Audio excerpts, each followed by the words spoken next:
Well, we can now speak to our security correspondent, Frank Gardner. And Frank, I just wanted you to talk us through what's happened over the last few hours, because we saw crucially that meeting between Turkey, Russia and Iran. And then now we're hearing from the rebel leader saying that there will be some kind of managed transition happening in Syria. How has this transition been managed by the external actors, but also within Syria at the moment? Well, I think the important stuff has happened on the ground, not at Doha, where these foreign ministers were meeting, because Turkey, the foreign ministers of Turkey, Iran, and Russia were the key players in this. But really, the situation in the last 24 hours has moved so rapidly as the rebels advanced both from Daraa in the south and from Homs in the north to close in on the capital. And it's very clear that the Syrian army had no stomach for this fight. They defected, they had surrendered, they retreated, they tore off their uniforms, put down their guns and disguised themselves as civilians. This regime has crumbled very quickly indeed. Now, those foreign ministers I mentioned were part of something known as the Astana process, as in the meetings that people have held in Central Asia to try and thrash out a political future for Syria. Bashar al Assad was not interested in talking about any transition of power whatsoever, and he has now paid the price. The early signs are quite encouraging that there could be an orderly transition of power. Why? Because the leader of the main rebel group, HTS, that's Hayat Tahrir al-Sham, this is somebody called Abu Muhammad al-Jolani. He has said, we are going to respect minorities. There's not going to be a great big bloodletting of vengeance and so on. But he is only one person at the head of a very large, sprawling coalition of rebel groups. And there are some pretty hardcore jihadists in amongst them. Let's not forget that HTS is still a prescribed terrorist organization, prescribed by the UN and by many governments. It's going to have to prove itself in the coming days, weeks and months that it is absolutely true to its word and has left its terrorist roots behind. Because people will be thinking about what happened in Afghanistan when the Taliban seized the capital, Kabul, and the whole country, and the international community disappeared. Taliban spokespeople were going on television saying, nothing to fear, don't worry, we're going to respect women's rights. There's going to, we're not like we were in the past. And they're exactly like they were in the past. It's been an absolute basket case for human rights and women's rights. So there are any number of ways in which Syria could now go down a very dark path. It could go the way of Libya, with rival factions, armed groups, descending into sort of tribal and religious friction. But so far, it's looking quite promising. And the West is largely staying out of it. It's going to be for Syria's own people to sort this one out, with the backing, hopefully, of the United Nations, and hopefully without too much meddling from outside countries. And Frank, what do we know about HTS's capabilities to handle what is really a tense and fluid security situation across Syria? Yeah, I mean, it's always very difficult where you've got rebel groups that have been in opposition for years and years and have been operating in a very small, tightly controlled area. In the case of HTS, they've just been in Idlib. They've been confined up to the far northwest of the country. They don't have any experience of governing non-Sunni Muslims and a wider cross-spectrum of people, because Syria is a patchwork of Kurds, of Christians, of Sunni Muslims, of Shia Muslims. And I think perhaps one of the biggest threats is friction between the Alawite minority from which Bashar al-Assad's dynasty comes. They are Shia. They're based in the northwest of the country to the south of Idlib. There could be friction between them and the Sunni militants.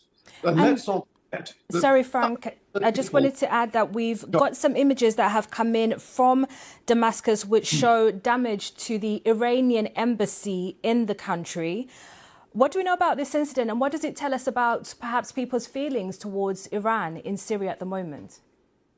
Well, many Syrians felt that their country had become a sort of captive of Iran. Syria was the big Arab ally of the Islamic Republic of Iran. It was their big bases from which they channeled a lot of the weapons that went through to Hezbollah in Lebanon.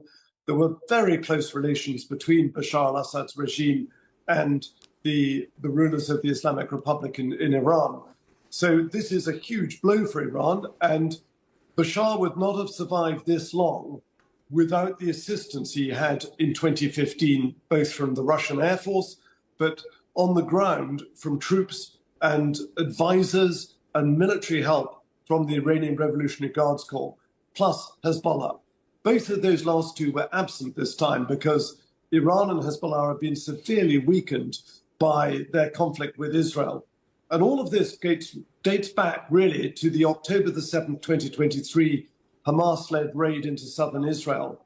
That triggered all sorts of chain reactions. Obviously, the Israeli assault on Gaza, which has resulted in the crushing of Hamas, but also the deaths of tens of thousands of Palestinian civilians.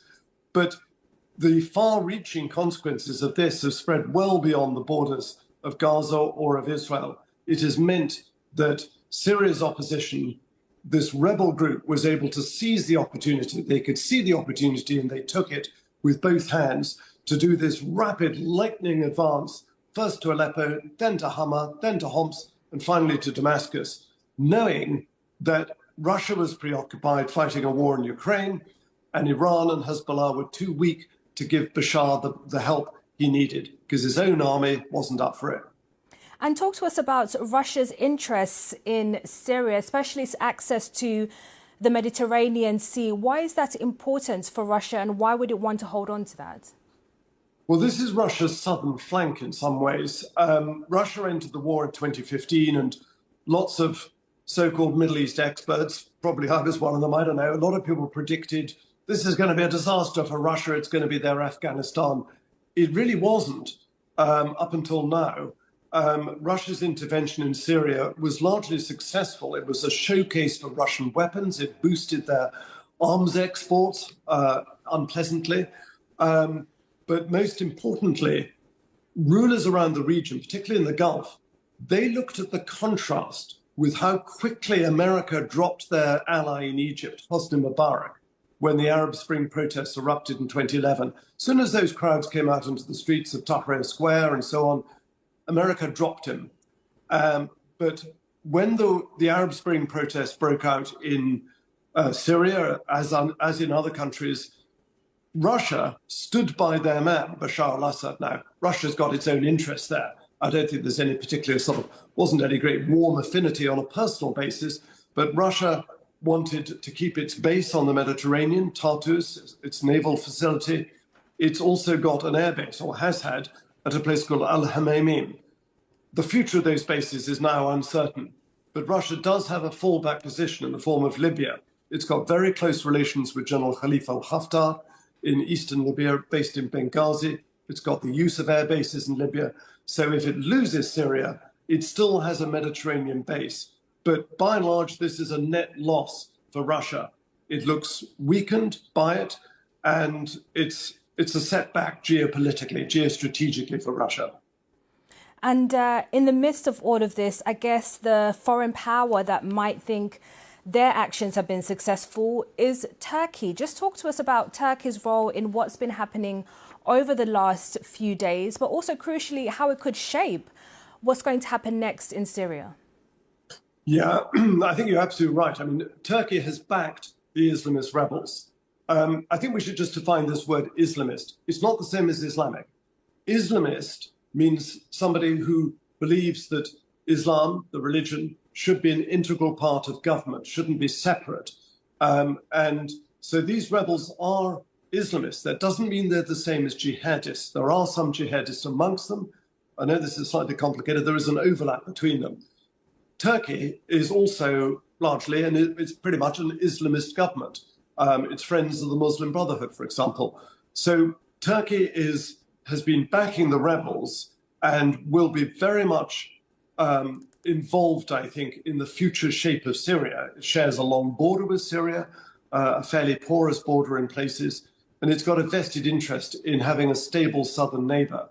I think a big question mark also hangs over what happens with the Kurds, because the Kurds control much, or the Syrian Kurds control much of the northeast of Syria, and that includes their control of a number of camps, prison camps, that are containing both members of ISIS, so-called Islamic State, and their families.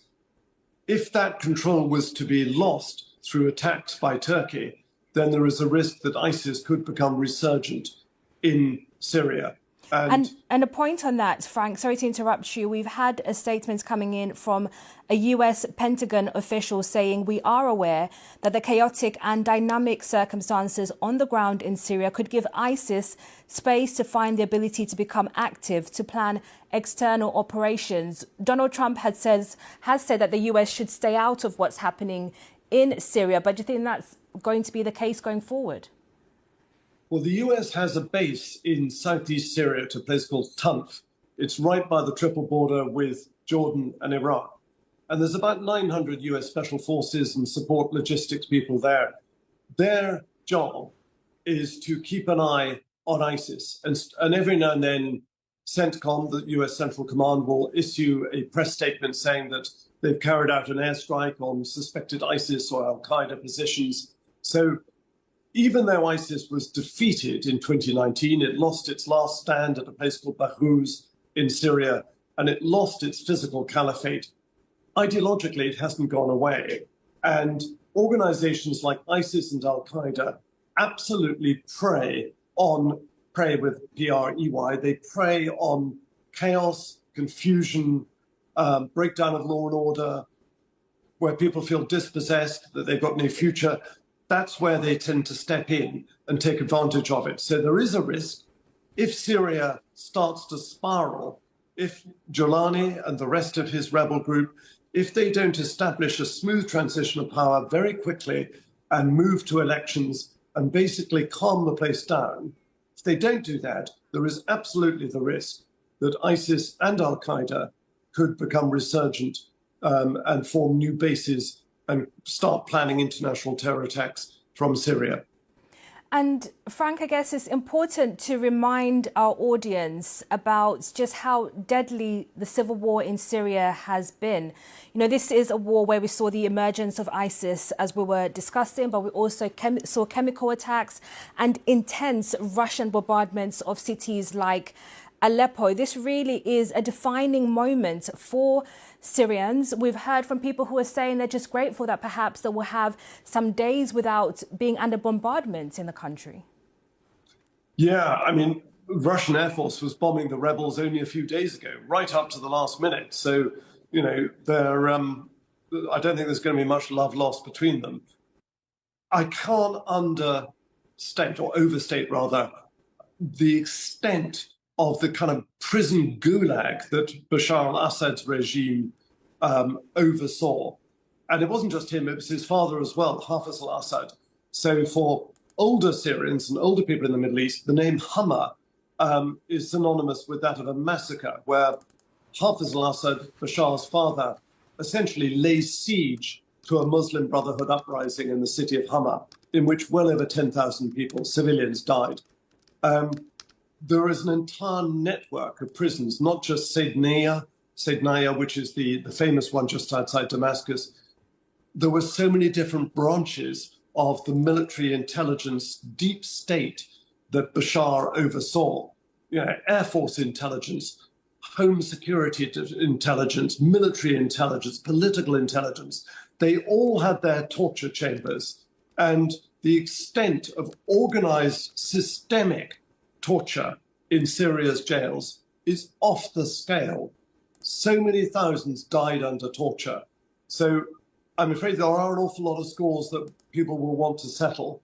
But for now, with those prisons being opened, and these are in many cases political prisons, we're not talking about people who've, you know, done a bit of burglary on the side. We're talking about people who have perhaps scrawled some graffiti on the wall. And if you remember back how this all started, back in 2011, 15 schoolboys in a town called Daraa in the south of Syria scrawled on a wall the Arabic phrase "Sha'ab yarid isqat al-nizam," meaning the people demand the downfall of the regime. That got them arrested, beaten up, abused, and one of them was very badly mutilated. That so horrified the people of Daraa that they came out in protest. That was met with bullets and repression. And then the protest took off. And Bashar could have listened to them. King Hamad in Bahrain, far from a perfect democracy, but he did at least listen to some reforms and put in a few reforms. But Bashar al-Assad refused all, he decided to tough it out, and he repressed everything with bombs and bullets and tanks and prison. And he's paid the price for it.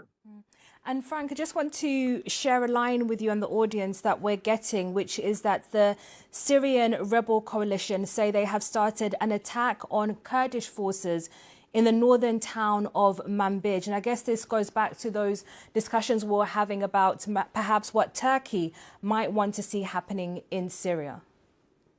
And so it begins. You know, that is not good news.